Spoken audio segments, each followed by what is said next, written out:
আজকে আমরা বরাবরের মতো রওনা হয়েছি সিলেট জাফলং 0 পয়েন্ট ট্যুর করতে। তো সেই সাথে আপনাদেরও দেখাতে সিলেট জাফলংয়ের 0 পয়েন্ট আশেপাশের বিভিন্ন পর্যটন এলাকাগুলো এবং কি দোকানপাট, ঝুলন্ত ব্রিজ, সব কিছু, পাহাড়, সব কিছু মিলিয়ে আপনাদের সাথে শেয়ার করতে। তো চলুন দেখা যাক। প্রথমেই আমরা বাসে করে রওনা হয়ে যাই। সেই সাথে সেখানে আমরা সকাল 10টার দিকে পৌঁছে যাই। তো তারপরে তো সেইখান থেকে আমার যাত্রা শুরু হয়। তো দেখতে থাকুন সম্পূর্ণ ভিডিও। তো আপনারাও চাইলে ঘুরে আসতে পারেন সিলেটের অপরূপ সৌন্দর্য জাফলং 0 পয়েন্টের বিভিন্ন পর্যটন এলাকাগুলো, সেই সাথে খাসিয়া পল্লীর এলাকাগুলো, মার্কেটগুলো। বিশেষ করে 0 পয়েন্টের অপরূপ সৌন্দর্য দেখতে দেশের বিভিন্ন প্রান্ত থেকে আপনারা সহজে পৌঁছে যেতে পারেন সিলেট 0 পয়েন্ট। অসাধারণ ভিউ দেখতে আশা করি জায়গাটা অনেক ভালো লাগবে এবং কি এটা নিচেরটা প্রাণকে আরো প্রাণবন্ত করে তুলবে। না ওটা দেখুন পরে উপর দেওয়া একটা রাস্তা রেল স্টেশন থেকে আপনারা ট্রেনে করে সহজেই সিলেট শহরে পৌঁছে যেতে পারেন এবং কি সিলেটগামী দূরপাল্লার বাসগুলোতেও অতি সহজে সিলেট শহরে পৌঁছে যেতে পারেন। সেখান থেকে 50 থেকে 60 কিলো দূরে সিলেট জাফলং 0 পয়েন্ট অতি সহজে দেখতে পারবেন। তো আমরা সিলেট জাফলং ট্যুরের সম্পূর্ণ ভিডিও আপনাদের মাঝে শেয়ার করব, দেখতে থাকুন। আমরা এলাকার কিছু ড্রাইভারদার মিলে এবং এলাকার কিছু মিলে সিলেট জাফলং ট্যুরে পৌঁছে যাই। জাফলং ঝুলন্ত ব্রিজ এবং ভারতের অপরূপ সৌন্দর্যের পাহাড়গুলো দেখতে আমরা নিচের দিকে চলে যাই। তো আমরা ড্রাইভারদার মিলে যে কদিন ছিলাম নিচের দিকে চলে যাচ্ছি এবং কি দোকানপাটগুলো পাহাড়ের কোলে বিভিন্ন জিনিসপত্র, দোকানপাট নিচ দিয়ে সারি সারি। এই যে ক্যামেরাম্যান ফোকাস নিচ্ছে,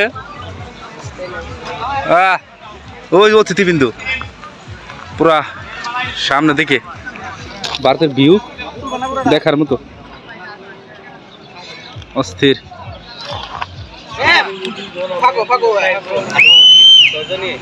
আমরা সবাই মিলে সুন্দর একটা বসার প্লেস ছিল, সেখানে বসে পিছনে ভারতের পাহাড়গুলো দেখতে অসাধারণ লাগতেছিল। তো সেইখানে বসে বিভিন্ন স্টাইলে যার যার মতো ছবি উঠতেছিলাম। ব্যাপারটা বেশ দারুণ ছিল, এনজয়েবল। সেখান থেকে ছবি ওঠা শেষে আবার সেই সিঁড়ি দিয়ে নিচের দিকে চলে যেতে থাকি। তো কতগুলো সিঁড়ি আনুমানিক জানি না, তবে অনেকগুলো সিঁড়ির ধাপ পেরিয়ে নিচের দিকে যেতে হয়। নিচে নামার সময় ভালোই লাগে সিঁড়িগুলো নিচের ধাপে ধাপে নামতে, কিন্তু যখন ওঠার সময় অবস্থা খারাপ হয়ে যায় পুরাই। সিঁড়ি দিয়ে নামার সময় অনেক সুন্দর ফিলিং কাজ করতেছিল এবং কি ভারতের সেই অপরূপ পাহাড়ের সুন্দর।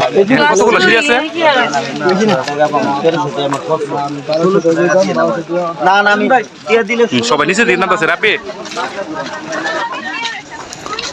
প্রচুর দর্শনার্থীর ভিড়, অনেক মানুষ উপরের দিকে উঠে আসছে যাদের দেখা শেষ এবং অনেক মানুষ নিচের দিকে যাচ্ছে।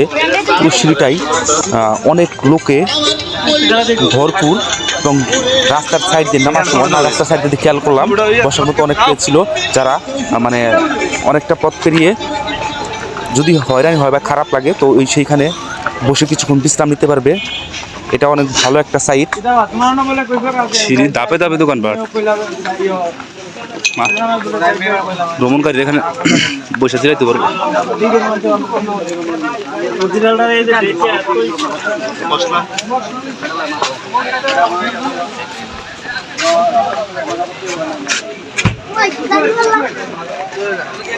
যেতে যেতে খেয়াল করলাম সিঁড়ির ধাপে ধাপে প্রায় অনেকগুলো সিঁড়ি পার হওয়ার পরে খেয়াল করলাম সিংহাসনের মতো দুটো মানে আসন বানিয়ে রাখা হয়েছে, সেখানে বসে বসে মানুষ অবশ্য টাকার বিনিময়ে সেখানে ছবি উঠছে। আমরা একদম নিচে নামতাছি, যতই নিচের দিকে নামছি একটার পর একটা সিঁড়ি ধাপ পেরিয়ে মনে হচ্ছে সিঁড়ি যেন শেষ হচ্ছে না, এটা শেষ হবার নয়। তো পার হচ্ছিলামই একের পর এক সিঁড়ি পার হতেই থাকলাম। শেষ মুহূর্তে এসে আমরা নিচে সমতলে দেখা পেলাম, সিঁড়ির ধাপ শেষ হয়ে গেল। নিচে দেখলাম প্রচুর দোকানপাট, কাপড়ের, জিরা, বিভিন্ন দোকানপাট নিচে সিরিয়াল অনুযায়ী আছে, দেখতে থাকুন।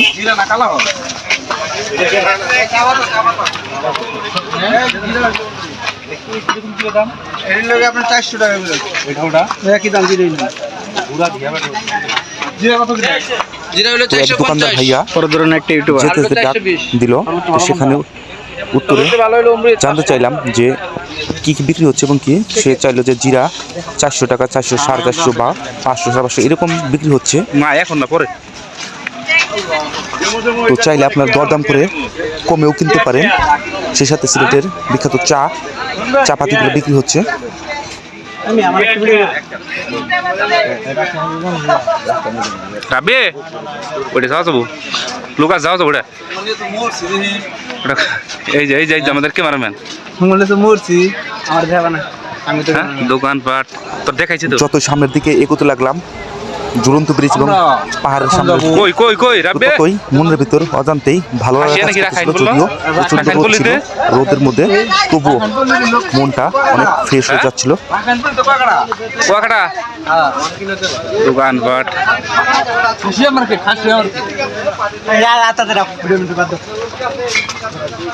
কাপড় চোপড়ের অভাব নাই। যাওয়ার দুই সাইডে খেয়াল করলাম প্রচুর দোকানপাট, বিভিন্ন ধরনের জিনিসগুলো বিক্রি হচ্ছে। যার যেটা প্রয়োজন দরকার সে সেটা না দরদাম করে কেনাকাটা করছে। এই 100 টাকা না,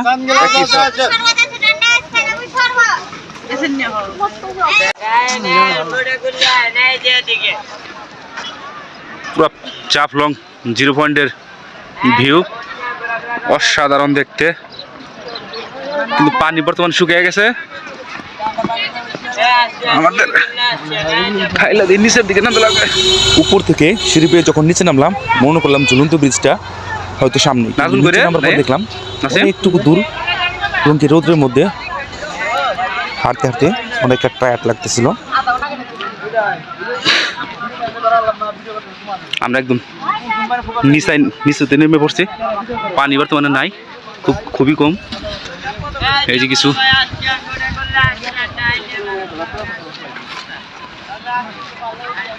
আজকে রোদ রাও প্রচন্ড।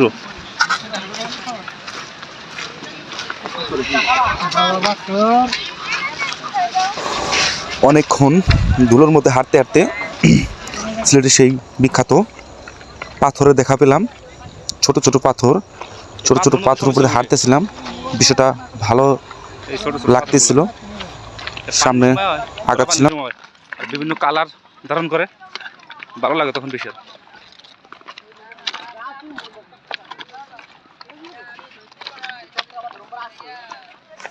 প্রচন্ড রোদ চারদিকে,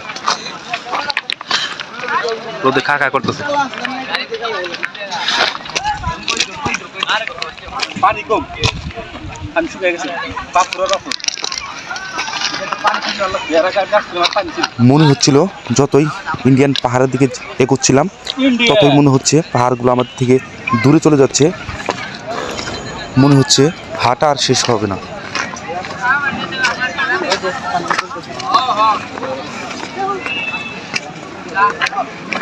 কিন্তু আমরা একদম 0 পয়েন্টে।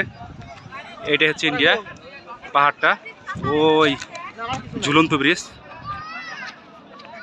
ওটা হচ্ছে ঝুলন্ত ব্রিজ ইন্ডিয়ান।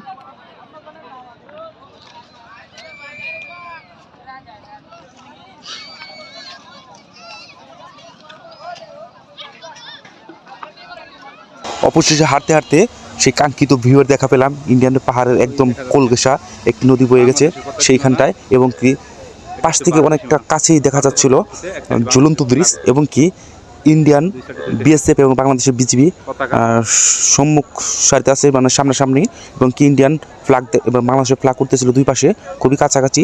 একদম সামনে থেকে দেখা দৃশ্যটা অসাধারণ। গোসল দেওয়ার জন্য সবাই এখানে গোসল করতেছে। এখান থেকে আরো সুন্দর ভিউ। এটা হচ্ছে ঝুলন্ত ব্রিজ।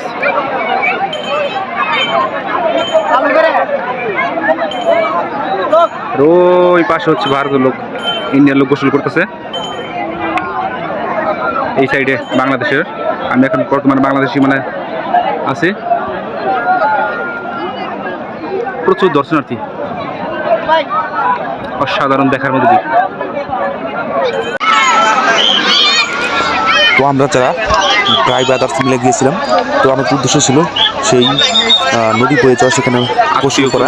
সেই নদীতে আমরা যে কয়জন ছিলাম, তো সবাই প্রস্তুতি নিচ্ছিলাম যে সেখানে গোসল করব এবং কাছ থেকে বিভিন্ন পর্যটনের বিভিন্ন ছেলেপেলেরা বিভিন্ন তারপরে পাহাড় ভারতের ওপারে যারা লোকজন বসবাস করে তাদের সাথে তারা গোসল করছে, নৌকাতে বেড়াচ্ছে, তারা এদিকে আসতে পারতেছে না, আমরা দেখতেছি। পাশাপাশি বিষয়টা রোমাঞ্চকর এবং দারুণ। আমার কাছে বাংলাদেশের সীমান্ত থেকে ভারতের সীমান্ত এত কাছ থেকে কখনো দেখা হয় নাই। সেই সুযোগে জাফলং যাওয়ার উদ্দেশ্যে সেই সুযোগটা পূরণ হয়েছে। তো ভারতের পাহাড়গুলো ছিল অনেক উঁচু উঁচু, সেখান দিয়ে বিভিন্ন যানবাহন চলছিল। বিষয়টা দেখতে অন্যরকম লাগতেছিল, মনে হচ্ছিল ঝুঁকির মধ্যে দিয়ে তারা পাহাড়ের দিকে উপরে উঠছে। ছবিটা যতটা নিচু মনে হচ্ছে, এটা হচ্ছে সিলেট জাফলং ভারত বাংলা গাড়ি উপরের দিকে চলছে, বর্ডার সীমান্ত 0 পয়েন্ট। ওই হচ্ছে ইন্ডিয়ান ঝুলন্ত ব্রিজ। আমাদের টিমের প্লাইবানগুলা স্টাইল দিয়ে বিভিন্ন ছবি তুলছে। আমার মোবাইল সিমের কাছে না, এদিকে গোসলের একটা হিরিক পড়ে গেছে। এই যে ছোট ভাই রাব্বি আজকে ক্যামেরাম্যানের ভূমিকা দায়িত্ব পালন করছে। আমার ছবি তুলে কেউ নাই, ছবি তুললে কেউ নাই? হ্যাঁ ওই একজন আছে, হ্যাঁ আমি সবারই ছবি তুলে দিচ্ছি, আমার ছবি তুলে দেওয়ার মতো কেউ নাই। হ্যাঁ, আমি আর কোনোদিন ক্যামেরা নিয়ে এমন না কোনো জায়গায়, ক্যামেরাম্যানের ছবি তুললে লোক থাকে না, একটা লোক নাই। যেটি ছবি তুলছে একটা ছবি ভালো লাগে না। আচ্ছা, নাজমুলের কি অনুমতি? নাজমুল কি অনুমতি, কি অবস্থা? ভালো লাগছে নাকি? এই যে আরেক ক্যামেরাম্যান।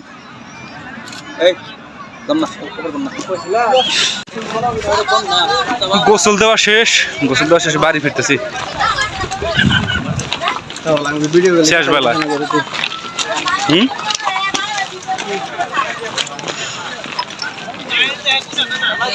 এই সেই জাফলং, ঐতিহাসিক পাথর, কিছুদিন আগে শোনা গেছিল হারিয়ে যাওয়া, আবার ফিরে এসেছে ঠিক আগের জায়গায়, আগের রূপে সেজেছে।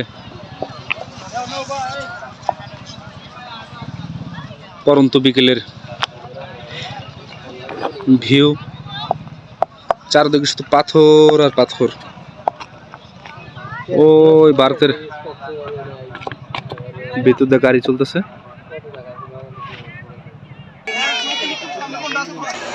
তো আমাদের গোসল দেওয়ার শেষে আমরা সেখানে কিছু খানিকক্ষণ ঘোরাফেরা শেষে কিছু ফটোশ্যুট করার শেষে অনেকের মনে হচ্ছিল যে খাসিয়াপল্লিতে যাবো, আবার অনেকের মনে হচ্ছিল যাবে না। কিন্তু শেষমেশ সিদ্ধান্ত উপনীত হয়ে আমরা খাসিয়াপল্লির দিকে আগাবো এবং সেখানে যাই।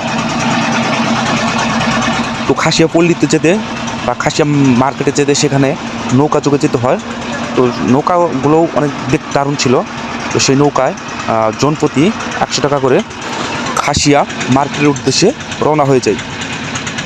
তো নৌকাতে ওঠার পর অনুভূতিটা আরও দারুণ ছিল। সবার ভিডিও নিচ্ছিলাম, মজা করছিলাম, গান গাইছিলাম, ভালো লাগতেছিল, বিষয়টা দারুণ লাগতেছিল। নৌকাতে অনুভূতিটা আরও মনে হয় প্রাণকে তাজা করে দিচ্ছিল। নৌকা যোগে খাসিয়া মার্কেটের দিকে যতই আগাচ্ছিলাম, দুই পাশের দৃশ্যগুলো খেয়াল করতেছিলাম, ভিডিও করতেছিলাম।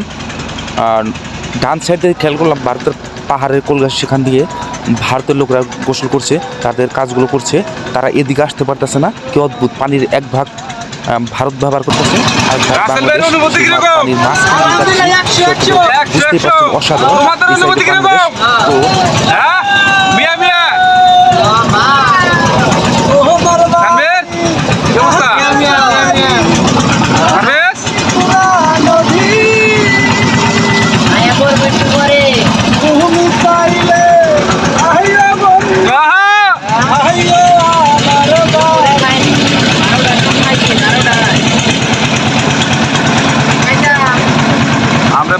তো মাঝখান দিয়ে নৌকাতে বয়ে যাওয়ার আনন্দটাই অন্যরকম কাজ করতেছে, বেশ এনজয় লাগতেছিল।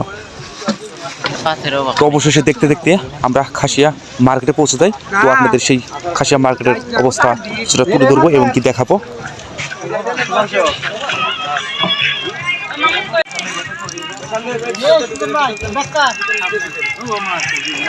তো আমরা যখন পৌঁছে গেলাম, নৌকা চোখে দেখলাম ও প্রান্তে, যখন দেখলাম যে মার্কেটগুলো যা যা বিক্রি হচ্ছে, এই প্রান্তে ওইরকমই সেম, ওইরকমই লাগতেছিল। এবং কি এই সাইডের দামটা একটু কম লাগতেছিল, জিরা বা অন্য কিছু, জিরা 400 বা 430 এরকম চাচ্ছিল। তো এরকমই দেখতেছিলাম।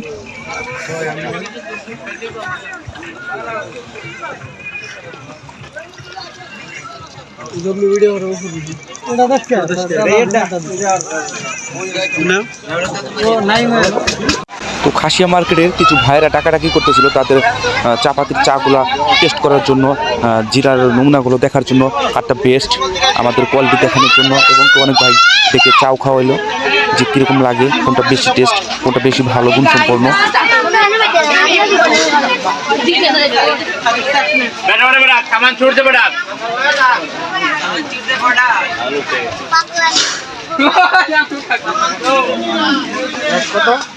তো খাসিয়া মার্কেটে পৌঁছে খেয়াল করলাম ওপাশে দোকানপাটগুলোর চেয়ে এপাশের দোকানপাটগুলো বরং আর কম, এবং কি একটা দিক ভালো আছে, এপাশের চাপাতির মান গুণগুলো ভালো, মান ভালো।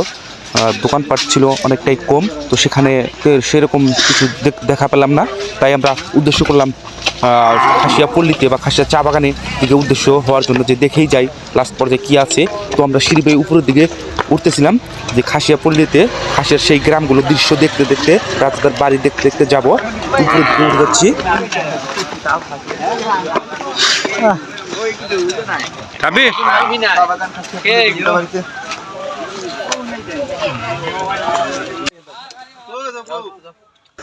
উপরে উঠে খেয়াল করলাম সারিবদ্ধ অনেক অটো দাঁড়ানো আছে।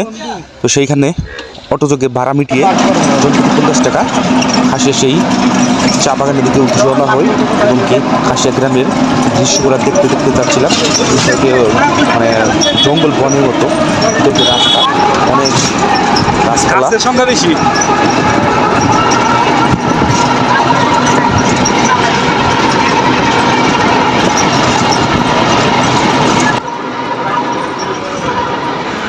খাসিয়া গ্রামের রাস্তাটা বেশ ভালোই ছিল। ওয়েলকাম টু খাসিয়া পল্লী লেখা সেখানে। তো দুই সাইড দিয়ে স্কুল, প্রাইমারি স্কুলের যেরকম ডিজাইন বর্তমানে সেরকম স্কুল। মাঠটা ছিল অনেক সুন্দর খেলার মাঠ, এবং কি ভারতের কোলঘেঁষা ও পাশ দিকেই ভারত ইন্ডিয়ান বর্ডার দেখা যাচ্ছিলো। এরকম ভারতের কোলঘেঁষা গ্রামটা খাসিয়া পল্লী।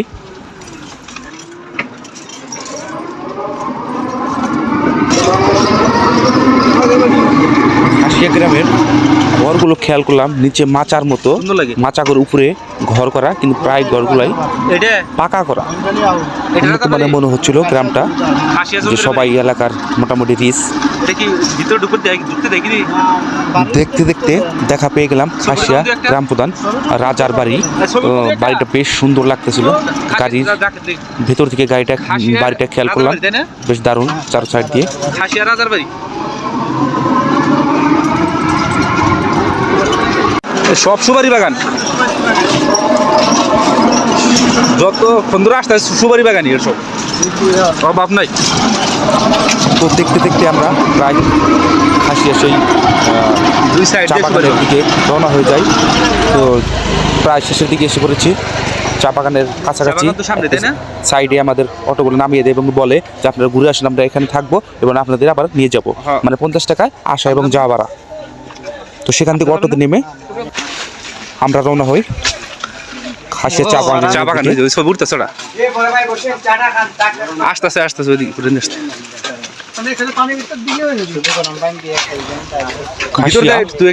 চা বাগানের দিকে যখন পৌঁছেছিলাম তখন দেখলাম সেখানেও চা পাতি নিয়ে এবং কি জিরা, বিভিন্ন তেল জাতীয় পণ্য, বিভিন্ন রকম পণ্য নিয়ে ওখানে দোকান পাঠাচ্ছে। চা বাগান ছিল, আমরা চা বাগানের ভিতরে প্রবেশ করি। যাই হোক, আছে তো পাতাগুলো কাটছে, কিন্তু ময়লা জমে গেছে। পাতা তুলছে তো, আর শুষ্ক মৌসুমে ময়লা জমে।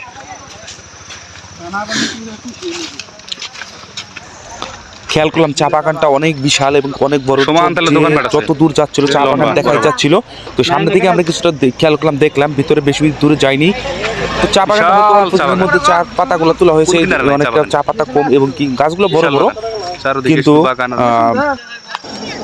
কিছুটা পাতাগুলোর মধ্যে ধুলোবালি যুক্ত দেখতে পেলাম। হয়তো এই সিজনে বৃষ্টি থাকে না, সেই কারণে হয়তো ধুলোগুলো জমে গেছে। বৃষ্টি হলে আবার সেই পরিষ্কার হয়ে যাবে, আগের প্রকৃতি ফিরে আসবে। যেহেতু ফিরে আসার সময় ঘনিয়ে আসছিল পরন্ত বিকেলবেলা, আমরা সেখানে দেরি না করে স্থানীয় দোকানগুলো থেকে চা পাতিগুলিকে কিনে, চা টেস্ট করে, যা যা প্রয়োজনীয় কিনে সবাই বাড়ির উদ্দেশ্যে রওনা হই। সবাই ভালো থাকবেন, সুস্থ থাকবেন।